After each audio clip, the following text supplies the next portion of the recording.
Très bien. Ce soir, la parabole de l'ivraie. Mais juste avant, il faudrait que je puisse noter l'absence de quelques-uns de nos amis qui, malheureusement, ont été malades et sont souffrants en ce moment. Donc, j'aimerais vous inviter à prier pour tous nos amis qui n'ont pas la joie de partager ces moments avec nous ce soir en raison de maladie. Bon, ceux qui ont voyagé sont, eux, dans la joie, mais nous pensons quand même beaucoup à eux.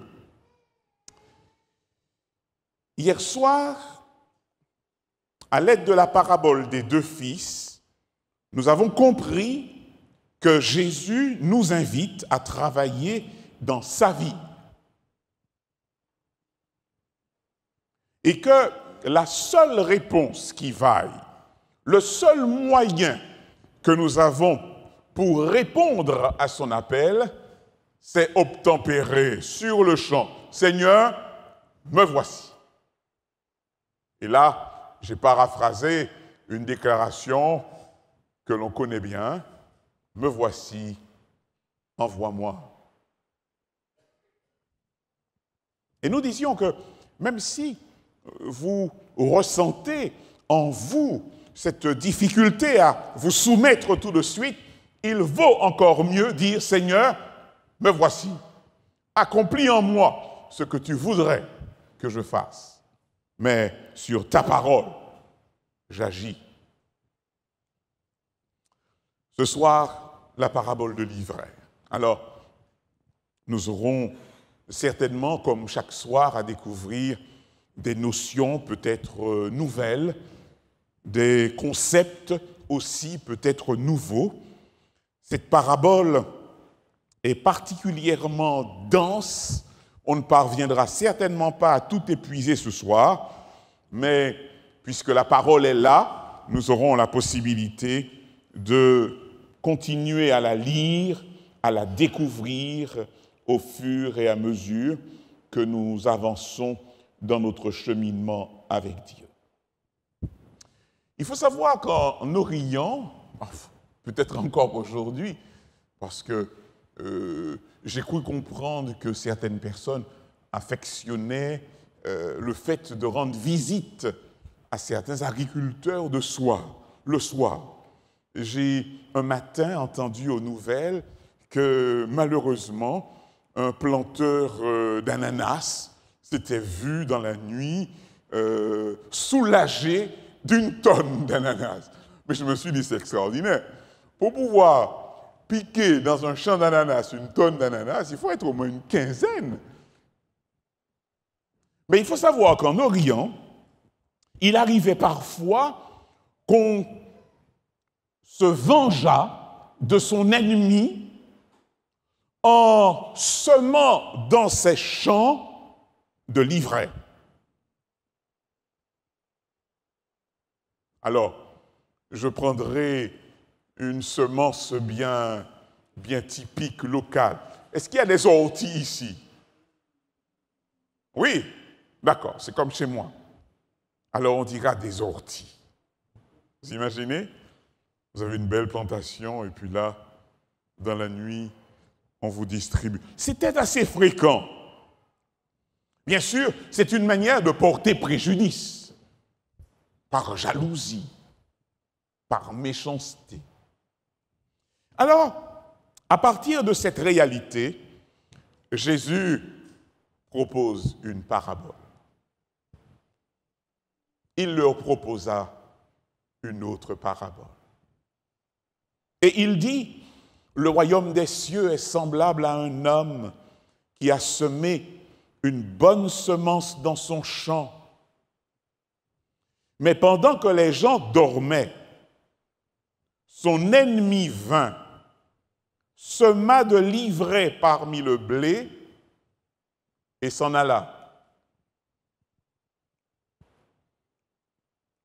Lorsque l'herbe eut poussé et donné du fruit, l'ivraie parut aussi. Les serviteurs du maître de la maison vinrent lui dire, « Seigneur, n'as-tu pas semé une bonne semence dans ton champ? D'où vient donc qu'il y a de l'ivraie? » Il leur répondit, « C'est un ennemi qui a fait cela. » Et les serviteurs lui dirent, « Veux-tu que nous allions l'arracher? » « Non, dit-il, de peur qu'en arrachant l'ivraie, vous ne déraciniez en même temps le blé.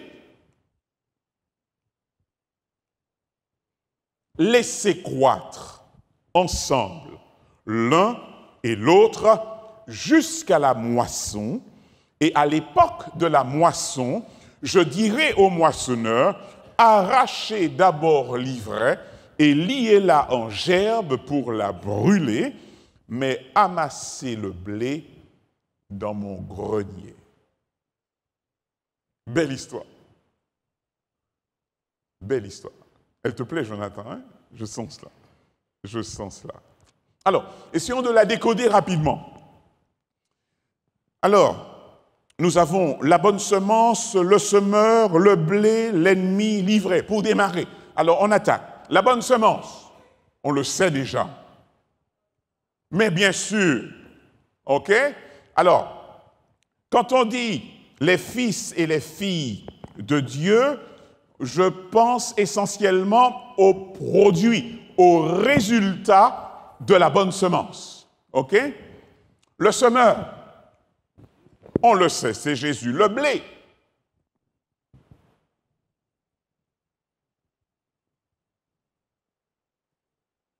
pardon? Le bon grain. Merci beaucoup. Merci beaucoup. L'ennemi, Satan. L'ivraie, vous savez lire. Les fils et les filles du malin. Ça marche? Très bien. On continue. Les serviteurs, les moissonneurs, le champ, le feu. Alors peut-être que le feu ne vous a pas impressionné. Le grenier aussi. Alors les serviteurs, je vous laisse trouver là. Les serviteurs, ce sont les serviteurs du semeur. Ce n'est pas compliqué. Les moissonneurs, là vous ne le savez pas et ce serait difficile de le savoir. Parce que dans d'autres livres de la Bible, Jésus dira, concernant la même déclaration ou d'autres, qu'à la fin, les moissonneurs, ce sont les anges. Vous sentez bien, lorsque les serviteurs disent au maître, « Veux-tu que nous allions arracher cette mauvaise herbe ?» Jésus dit, « Non, dans la parabole, les moissonneurs vont le faire. Les moissonneurs sont les anges. » Le chant, je l'ai entendu, l'Église de Dieu, le feu, cela ne vous a certainement pas échappé. L'ivraie sera jeté au feu, la mort éternelle, et le grenier de Dieu, la vie éternelle, le paradis. Très bien. Amis qui m'écoutez ce soir, cette parabole va nous révéler quelle est l'Église de Dieu. C'est le sujet. C'est le thème de cette parabole.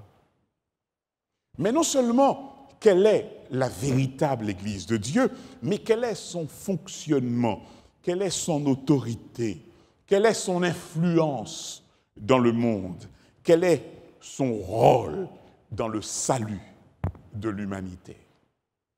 Donc, vous comprenez certainement la raison pour laquelle cette parabole revêt une grande importance pour nous. Premièrement, un petit constat. Vous connaissez le blé, n'est-ce pas? Il n'en pousse pas ici. Alors j'ai vu des raisins, quoi encore? Effectivement, il y a des climats qui favorisent cela. mais le blé, non. Mais vous avez déjà vu du blé. Ça marche? Très bien. Alors, c'est de la famille des graminacées et ce blé peut donc avoir un grain qui doit mûrir. Ensuite, ce grain sera séparé. Alors, à l'époque, il y avait des outils un petit peu spéciaux, le vent, le fléau. Aujourd'hui, il y a des appareils qui séparent les grains d'une façon automatique. Et nous savons que c'est de ce blé que nous avons les farines et le pain que nous apprécions aujourd'hui. Mais peut-être n'avez-vous jamais vu l'ivraie.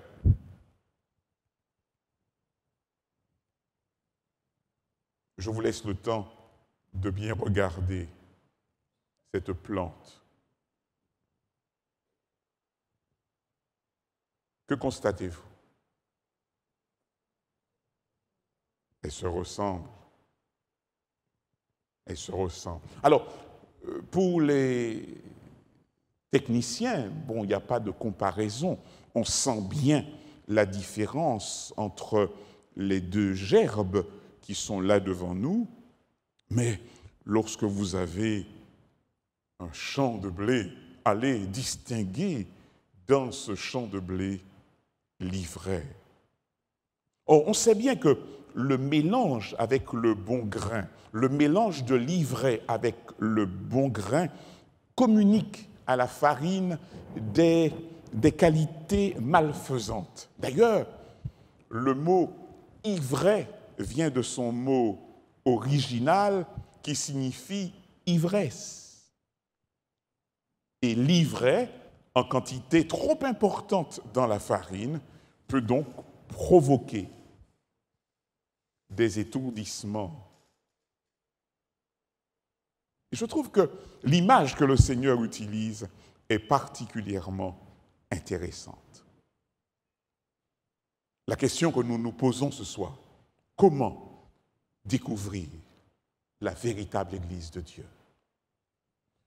Lorsque l'on considère le nombre d'églises qui existent aujourd'hui, lorsque l'on analyse les pratiques qui sont celles des différentes églises d'aujourd'hui, on est en droit de se demander, mais est-ce que la parole de Dieu, est-ce que Dieu a un message à nous donner sur ce sujet?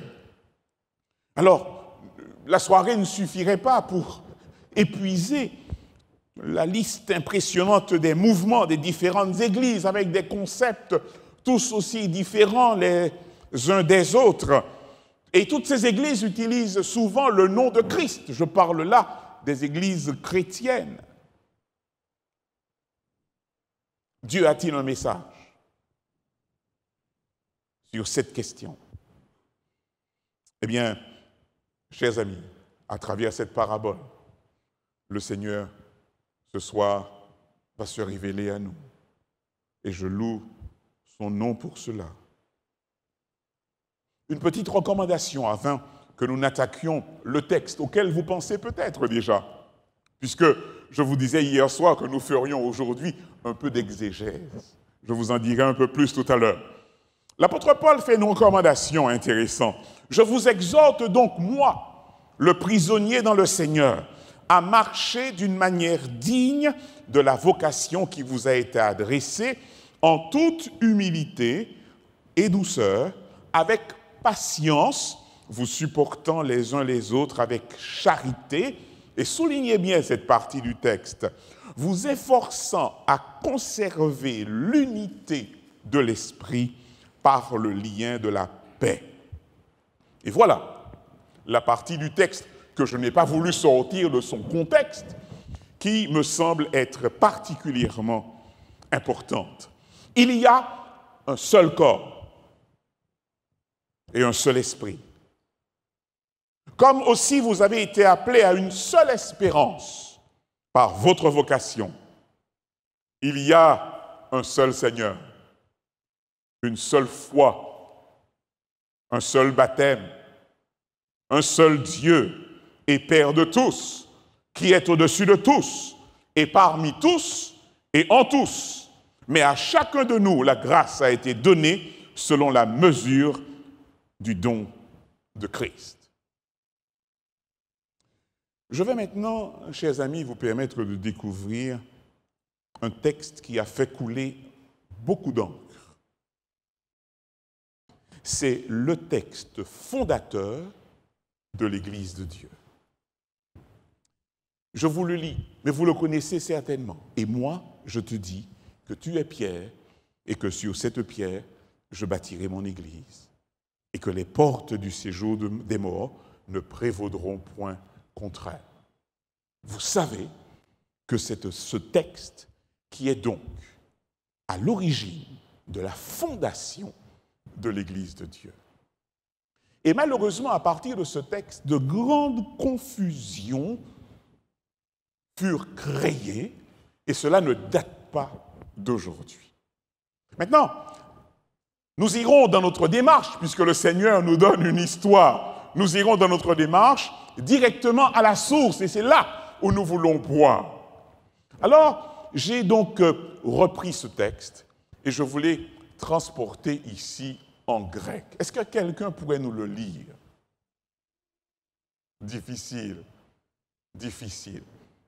Mais qui sait, il y a des filières où l'on fait du grec dès la 6e, donc on aurait pu avoir parmi nous un helléniste. Aimeriez-vous entendre ce que ça donne en grec? Si oui, je le fais, sinon, on passe. Vous voulez entendre? Alors, kago de soi lego otisou ei Petros. Je souligne, Petros. Kai epitaoute te Petra, oikodosumen, muten ecclesian kai pulai adou, katiscumususin autes. J'ai, en lisant cette déclaration, souligné deux mots. Est-ce que vous les remarquez bien dans le texte? Petros et Petra. Vous reconnaissez le pi, grec, le P en majuscule. Alors, intéressant parce que dans le premier pi, nous avons le pi majuscule. Et dans le deuxième, nous l'avons ici en minuscule. Mais voilà les deux mots qui jettent, mais dans l'histoire de l'humanité et dans tout le monde chrétien, une confusion. Alors, nous allons tenter ce soir une expérience. J'aimerais bien avec vous tenter de comprendre son texte en ayant recours au texte original.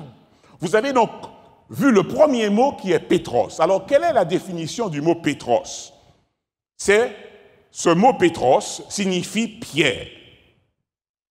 On l'utilise souvent pour désigner un roc, une pierre, et c'est ce mot qui a donné le prénom Pierre avec un P majuscule. On dira un nom propre. Ça marche? Petros. D'ailleurs, je retrouve ce mot Petros dans d'autres textes de la Bible. Jésus se rendit à la maison, ensuite à la maison de Simon, pardon, je paraphrase d'autres textes.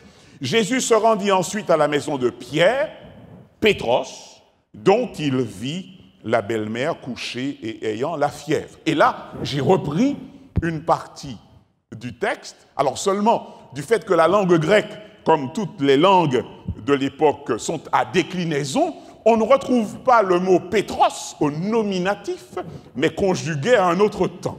On ne va pas rentrer dans les détails. Mais vous sentez bien la racine du mot Petros. Le deuxième mot qui nous intéresse, c'est Petra. Alors, que signifie Petra? Rocher, terrain rocheux, un rocher, une grosse pierre. Généralement, on le traduit par roc, rocher ou pierre. Alors, j'ai choisi un autre texte de la Bible où l'on retrouve le mot Petra. C'est pourquoi quiconque entend ces paroles que je dis et les met en pratique sera semblable à l'homme prudent qui a bâti sa maison sur le roc, sur le pétra. Et voilà le texte en grec, où l'on retrouve à la fin la racine du mot pétra. Ça marche? On est ensemble là? C'est important, hein? Merci. Voilà donc le texte. Et là, j'ai introduit les mots grecs dans le texte en français. Et moi, je te dis que tu es Pierre. Il s'adresse à Simon-Pierre, à l'apôtre. Donc, quel est le mot que l'on va retrouver ici? Pétros. Et que sur cette pierre, et dans le texte original, on retrouve le mot Pétra. Je bâtirai mon église et que les portes du séjour des morts ne prévaudront point contre elle. Alors, voilà la question toute simple. Je vais peut-être un peu vite. Des deux mots grecs, Pétros et Pétra, selon vous, sur lequel des deux mots Jésus fonde-t-il son église? Est-ce que ma question est claire? Si elle n'est pas claire, vous m'aidez en réagissant, en protestant même. Alors, sur lequel des deux mots dit-il qu'il va fonder son église? Pétros ou Pétra? Ah, il me faut une réponse. Pétra. C'est bon? François? C'est bon? Bernard? On avance bien? Alex? C'est bon, très bien. Je fais un petit tour d'horizon, un petit test. Pétra. On a de nouveau le texte, et je le relis. Et moi, je te dis que tu es Pierre, Pétros, nom propre, et que sur cette Pétra, je bâtirai mon église. Nous l'avons bien compris, Jésus fait reposer son église sur le mot Pétra. Alors, il serait donc intéressant pour nous de retrouver un petit peu le contexte. À quel moment a-t-il parlé ou fait allusion de Pétra? Quel sens devons-nous donner à ce mot Pétra? Alors, dans le livre de Matthieu, au chapitre 16, même chapitre, quelques versets avant, 4 ou 5 versets avant, je vous donne un peu le contexte. Nous allons essayer de vivre l'événement au cours duquel Jésus fait cette déclaration. Jésus étant arrivé dans le territoire de Césarée de Philippe, demanda à ses disciples, « Qui dit-on que je suis, moi, le Fils de l'homme » Ils répondirent, « Les uns disent que tu es Jean-Baptiste, les autres Élie, les autres Jérémie ou l'un des prophètes. Et vous, leur dit-il, qui dites-vous que je suis » Simon-Pierre répondit, « Tu es le Christ, le Fils du Dieu vivant. » Jésus, reprenant la parole, lui dit, « Tu es heureux, Simon, fils de Jonas, car ce ne sont pas la chair et le sang qui t'ont révélé cela, mais c'est mon Père qui est dans les cieux. » Voilà donc, chers amis, la déclaration, le contexte, juste avant que Jésus ne fasse sa déclaration en disant, « Et moi je te dis que tu es Pierre, Pétros, et que sur cette Pétra, je bâtirai mon église, et que les portes du séjour des morts ne prévaudront point contre elle. »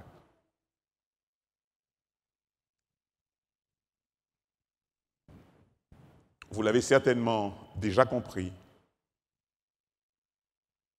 la déclaration à laquelle se rapporte Pétra, c'est la déclaration que Pierre fit ce jour-là. « Tu es le Christ, le Fils du Dieu vivant. » Amis qui m'écoutez, si le Seigneur avait voulu dire les choses autrement, franchement, il aurait pu tout simplement dire, « Tu es Pierre, et sur toi, je bâtirai mon église. Mais ce n'est pas la déclaration qu'il fit. Et toutes les analyses exégétiques, théologiques, philologiques qui ont été faites sur ce texte attestent que l'Église de Dieu est bâtie sur la Pétra, et la Pétra n'est là que pour rappeler la déclaration faite par Saint Pierre, pour le distinguer de l'autre Pierre, où il déclara au Seigneur, « Tu es le Christ, le Fils du Dieu vivant. » Et c'est cette déclaration-là qui devient le socle de l'Église de Jésus.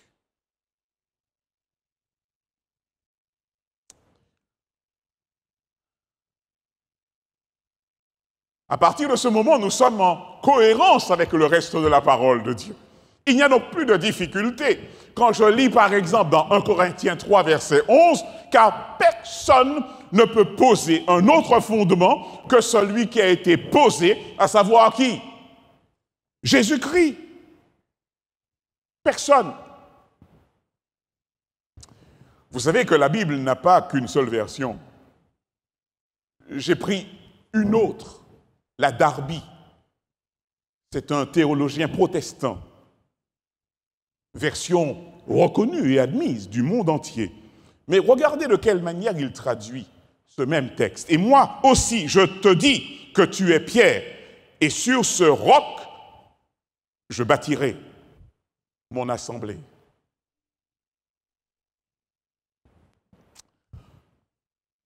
Ce soir, il n'est pas question pour nous de nous demander pour quelle raison cette confusion a été créée. Mais j'aimerais simplement vous dire que Pierre n'est jamais allé à Rome. Ni dans la Bible, ni dans l'histoire. Vous ne découvrirez une once de page attestant que Pierre soit allé à Rome. Et dans la Bible, entre lui et Saint Paul, il s'est fait l'apôtre des Juifs, alors que Paul est devenu l'apôtre des gentils. Donc si quelqu'un était destiné à aller à Rome, c'est bien Paul, mais pas Pierre.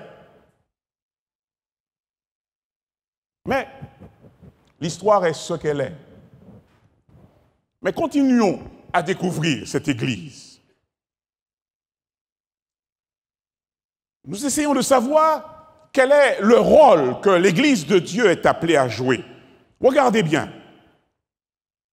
Actes des Apôtres, chapitre 2, verset 47. « Louant Dieu et trouvant grâce auprès de tout le peuple, et le Seigneur ajoutait chaque jour à l'Église ceux qui étaient sauvés. » L'Église de Dieu, l'Église dont Jésus est le socle, est le roc, est la pierre de fondation, eh bien, est une Église destinée à accueillir tous ceux qui sont sauvés. Et le Seigneur ajoutait chaque jour à l'Église ceux qui étaient sauvés. Quelle est la mission de cette Église? Mais cela devient simple à comprendre, afin que tu saches, si je tarde, comment il faut se conduire dans la maison de Dieu, qui est l'Église du Dieu vivant, la colonne et l'appui de la vérité. On peut déjà dire, chers amis, que si vous rencontrez une Église où la parole de Dieu n'est pas prêchée telle qu'elle est inscrite dans la Bible, que ce n'est pas l'Église de Dieu. Car l'Église, dont Jésus est le fondateur, a une mission précise qui consiste à protéger cette parole en devenant la colonne et l'appui de la vérité. Vous avez la réponse de cette question. Qui est la tête de l'Église? Dites-moi. C'est Jésus. Et c'est intéressant parce qu'on sait que l'Église, c'est son corps. Pour quelle raison préciser qu'il en est encore la tête? Mais tout simplement pour que personne ne s'imagine que l'Église de Dieu, c'est un corps sans tête. Et l'allusion qui est faite ici plaira ou ne plaira pas à certaines personnes, j'y vais quand même. Le mari est le chef de la femme, comme Christ est le chef de l'Église, qui est son corps et dont il est le Seigneur. Un autre texte, Éphésiens 1, chapitre intéressant. Il a tout mis sous ses pieds, car il l'a donné pour chef suprême à l'Église, qui est son corps, la plénitude de celui qui remplit tout en tous. On a beaucoup parlé de l'autorité de l'Église et on s'est souvent posé la question, mais de quelle manière cette Église peut-elle exercer son autorité? Nous avons dans la Bible plusieurs textes, mais celui qui me paraît le plus pertinent, c'est celui-là. S'il refuse de les écouter, dis-le à l'Église. Et s'il refuse aussi d'écouter l'Église, qu'il soit pour toi comme un païen et un publicain. Je vous le dis en vérité, tout ce que vous lirez sur la terre sera lié dans le ciel, et tout ce que vous délirez sur la terre sera délié dans le ciel. Amis qui m'écoutez, cette déclaration peut surprendre et choquer plus d'un, car dans l'époque où nous vivons, l'ennemi parvient à créer dans l'esprit de nombreux chrétiens un principe selon lequel on peut être sauvé sans l'Église et sans appartenir à l'Église. Nous découvrons ici que c'est complètement faux. Mais continuons.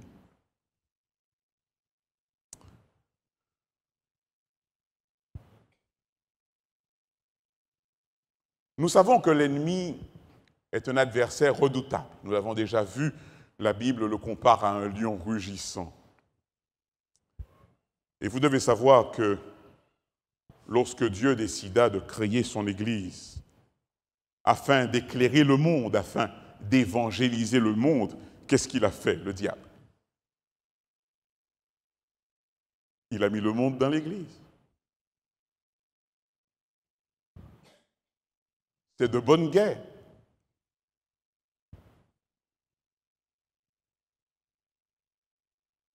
Et aujourd'hui, nous devons faire attention.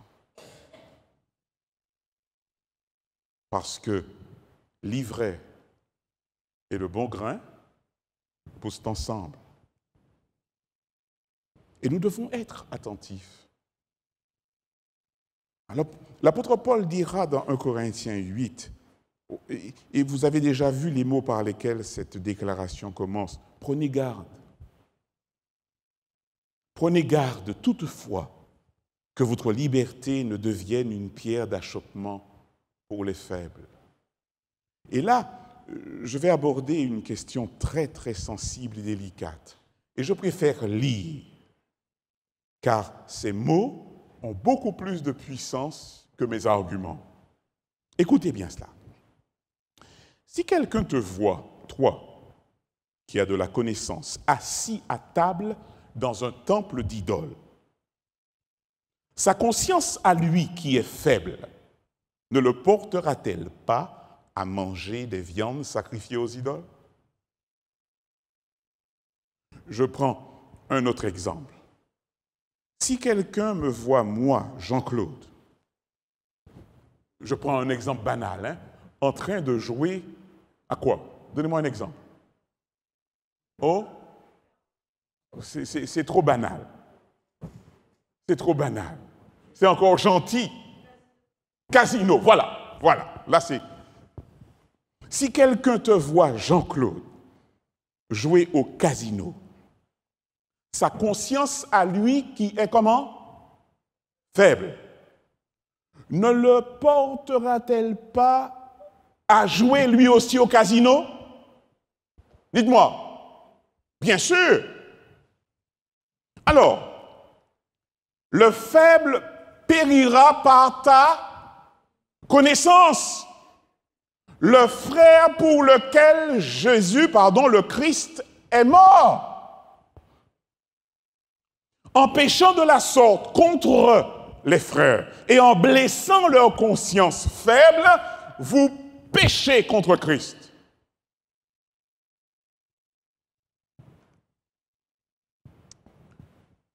C'est pourquoi, si un aliment, et pour reprendre l'exemple, si un jeu scandalise mon frère, je ne jouerai pas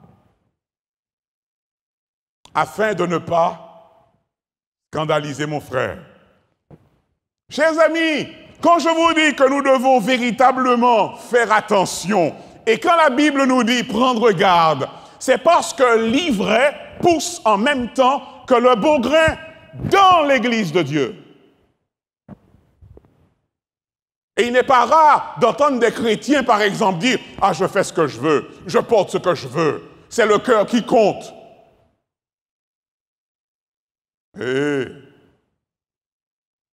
avec cette déclaration et cette parabole, on ne peut pas tenir un tel langage. Car il faut que mon attitude soit conforme à la parole de Dieu. Un théologien a donc donné une formule qui ne m'a jamais quitté. Le salut de ton frère passe avant ton indépendance. Dans l'Église de Dieu, je n'ai pas le droit de dire « je fais comme je veux ». Parce qu'il faut que la manière dont j'ai choisi de vivre puisse attirer tous ceux qui sont du monde. Le rôle de l'Église, c'est de permettre au monde qui nous voit de sentir la différence qu'il y a parmi ceux qui sont ici, qui ont renoncé aux pratiques de ce monde. Mais nous le savons, la nuit, l'ennemi de Dieu, il est venu et dans le champ du Seigneur, il a jeté de l'ivraie. Alors, chers amis, vous devez savoir que lorsque vous déciderez de devenir membre de l'Église, vous risquez de trouver des gens dans l'Église qui pratiquent exactement ce qui se fait dans le monde. Vous avez bien remarqué une chose. Lorsque les serviteurs ont demandé au maître d'arracher, qu'est-ce que le maître a dit? Non, non, non, non, non. Donc, il y a un principe de cohabitation dans l'Église. Alors, je vais passer rapidement sur ces quelques textes, parce que je vois que l'heure avance et nous avons quelques petites découvertes à faire rapidement. Pour ceux qui s'adonnent au jeu de l'argent, le texte issu est encore meilleur. Un homme fidèle est comblé de bénédictions, mais celui qui a hâte de s'enrichir ne restera pas impuni. La Bible va développer un principe que c'est la bénédiction de l'Éternel qui enrichit, et pas l'argent. Concernant la musique, vous savez bien qu'il a mis dans ma bouche un cantique nouveau. Mais aujourd'hui, on ne fait pas que chanter des cantiques et des louanges à Dieu. Concernant la danse, vous savez qu'il y a dans la Bible deux types de danse. Un type que David pratiquait, et j'aime bien lire ce texte. David dansait, vous notez bien cela, de toutes ses forces devant le Seigneur. Et puis, souvenez-vous de la tête de Jean-Baptiste. Vous savez dans quelles circonstances sa tête fut apportée sur un plateau. Le port des bijoux. Alors là, c'est intéressant, parce que la Bible fait une recommandation. Ayez non cette parure extérieure qui consiste dans les cheveux tressés, les ornements d'or ou les habits qu'on revêt, mais la parure intérieure est cachée dans le cœur, la pureté incorruptible d'un esprit doux et paisible qui est d'un grand prix devant Dieu. Amis qui m'écoutez, l'ivraie et le bon grain vont croître ensemble. Et le plus terrible, c'est que Dieu veut sauver tous ses enfants. Mais l'ivresse s'enchevêtre dans la parabole. C'est bien ce qu'on a vu, hein? Et on finit même dans l'Église de Dieu par se demander, mais quelle est la position du Seigneur? Tellement parfois que l'ivraie prend de la place. Et malheureusement, l'Église se tait. Et les générations nouvelles qui viennent dans l'Église finissent par ne plus savoir quelle est la parole de Dieu, quelle est la volonté du Seigneur. Alors, quelle que soit notre opinion, quelle que soit notre conception, chers amis, frères et sœurs, n'oublions pas une chose. La maison de l'Éternel est une maison, c'est une terre d'asile, une terre d'accueil pour ceux que le Seigneur veut sauver en les prenant de l'extérieur. Ils ne peuvent pas être amenés ici de l'extérieur par Jésus pour trouver le monde ou encore ses pratiques au sein de l'Église du Seigneur. Et gloire soit rendue à Dieu. La présence de l'ivraie n'altère pas la vérité. La présence de l'ivraie dans le champ ne détruit pas la moisson.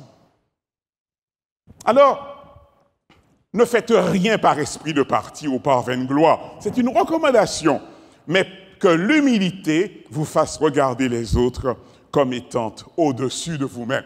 Je le dis pourquoi? Parce que souvent, on serait tenté, comme les serviteurs, de dire « Seigneur, allez, on arrache ». Et j'ai connu malheureusement une époque où l'Église a arraché. Mais en arrachant, combien de bons plans n'a-t-on pas déraciné? Dans l'Église, seul Jésus reste le modèle.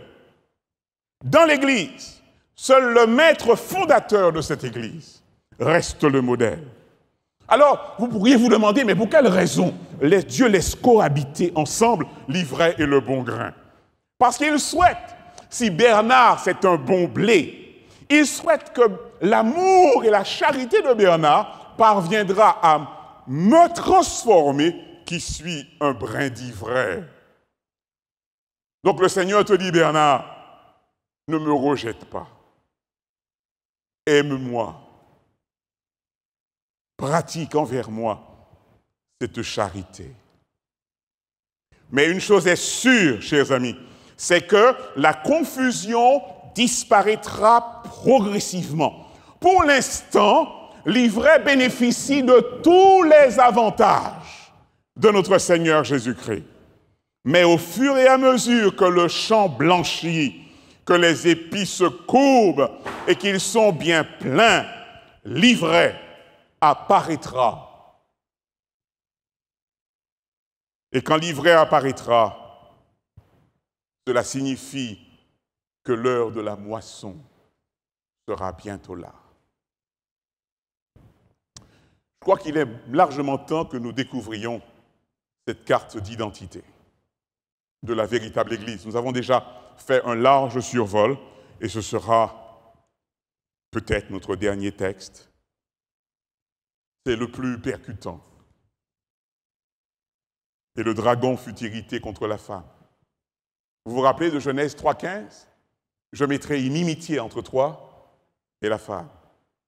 Eh bien, ça y est, la guerre, elle n'est pas seulement déclarée, mais la bataille fait rage. Le dragon fut irrité contre la femme et s'en alla faire la guerre au reste de sa postérité. Écoutez bien cela. À ceux qui gardent les commandements de Dieu et qui ont le témoignage de Jésus. Voilà, chers amis, la carte d'identité de l'Église de Jésus. Premièrement, ceux qui gardent les commandements de Dieu et ceux qui ont le témoignage de Jésus. Vous savez déjà quels sont les commandements de Dieu. Et probablement vous vous demandez, mais la question de témoignage de Jésus, c'est quoi? Lisons un texte, toujours dans l'Apocalypse. Garde-toi de le faire. Je suis ton compagnon de service et celui de tes frères qui ont le témoignage de Jésus.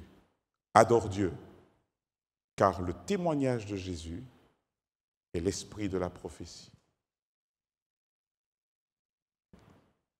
Amis qui m'écoutez, l'Église adventiste à laquelle je fais partie est une Église qui reconnaît la validité des enseignements prophétiques. Non pas d'aujourd'hui, mais depuis le début de l'ère chrétienne, depuis même le début de l'histoire de ce monde. Le prophète Joël déclare « Après cela, je répandrai mon esprit sur toute chair, vos fils et vos filles prophétiseront, vos vieillards auront des songes et vos jeunes gens des visions. » L'Église adventiste à laquelle je fais partie croit que cette prophétie s'accomplit encore aujourd'hui. Et l'Église adventiste à laquelle je fais partie reconnaît, à travers cette jeune fille, Ellen Gould Harmon, qui est devenue plus tard Ellen White, fait partie des prophètes inspirés de la fin des temps. C'est donc un enseignement qui vient prolonger celui de la parole de Dieu tout entière. Ellen White est considéré comme le second auteur le plus traduit de l'histoire. Et je vous prie de croire que ces enseignements, et j'espère que nous aurons un jour l'occasion de parler d'elle, ces enseignements sont d'une grande utilité à l'Église de Dieu. Mais connaître la carte d'identité de l'Église ne suffit pas. Nous savons que l'Église de Dieu, c'est celle qui garde ses commandements et qui a le témoignage de Jésus, mais cela n'est pas suffisant. Et je veux ce soir, avant que la chorale ne se mette en place, ils peuvent déjà, je leur lance à eux un petit message, d'accord? Je veux que nous lisions cela. Ce ne sont pas ceux qui disent, pardon, je relis le texte, Matthieu 7, 21. Ceux qui me disent, Seigneur, Seigneur, n'entreront pas tous dans le royaume des cieux, mais seulement celui qui fait quoi? La volonté de mon Père qui est dans les cieux. Pourquoi ce n'est pas suffisant de connaître l'identité de l'Église? Tout simplement parce que Dieu, il a un don à faire à chacun de nous. Et je prie le Seigneur qu'il nous fasse ce don, mais le plus rapidement possible. Quel est ce don? Alors, je vais passer quelques textes pour arriver à celui par lequel j'aimerais que nous terminions.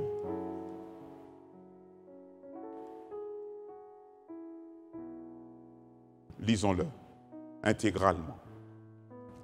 En effet, à l'un est donné par l'Esprit une parole de sagesse, à un autre une parole de connaissance, selon le même Esprit, à un autre la foi par le même Esprit, à un autre le don de guérison par le même Esprit, à un autre le don d'opérer des miracles, à un autre la prophétie, à un autre le discernement des esprits, à un autre la diversité des langues, à un autre l'interprétation des langues. Un seul et même esprit opère toutes ces choses, les distribuant à chacun en particulier comme il le veut. Et je termine. Car, comme le corps est un et a plusieurs membres, et comme tous les membres du corps, malgré leur nombre, ne forment qu'un seul corps, ainsi en est-il de Christ. Il ne suffit pas de connaître l'identité de l'Église de Dieu. Il faut en devenir membre, parce que Jésus a un don à faire à chacun de ses enfants. Et ce don, est destiné à nous apprendre, à nous préparer dans l'Église au salut éternel.